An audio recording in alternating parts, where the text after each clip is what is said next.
අද අරගෙන ආවේ ගියොමු සූප් එකෙන් ඔයාලට ගන්න පුළුවන් වැඩි හෙල්දි නැති ඒ උනාට රස කෑම වර්ග කීපයක්. පළවෙනි එක තමයි මෙන්න මේ චොක්ලට් සීරීස් එක. ඔයාලා ට්වික්ස් චොක්ලට් එක කන්න ආස නම් මෙන්න මේ රතු පාට පැක් එකේ තියෙන චොක්ලට් එක අරන් බලන්න. ජපානයේ ට්වික්ස් නැති උනාට මේකත් ට්වික්ස් එකේ රසම එනවා. මේ චොක්ලට් සීරීස් එකෙන් ඔයාලට රසම චොක්ලට් එක මොකක්ද කියලා කමෙන්ට් එකක් දාන්න. ඔයාලා තාම අරගෙන කාලා බැලුවේ නැත්නම් අනිවාර්යෙන් අරගෙන කාලා බලන්න. ඊළඟට තමයි මෙන්න මේ green peas bite pack එක.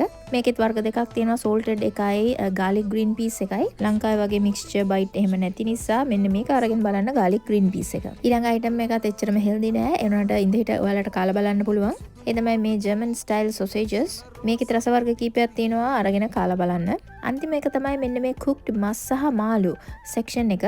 මේ set එකේ තියෙන මෙන්න මේ spicy curry chicken කියන එක. මේකේ curry chicken එකක තඹපු chicken legs දෙකක් තමයි තියෙන්නේ. spicy කිව්වට ලොකු දැවිල්ලක් නම් නැහැ. නමුත් රසක් තියෙනවා 아무තු. මේ series එකේ chicken වගේම pork එතකොට fish තියෙන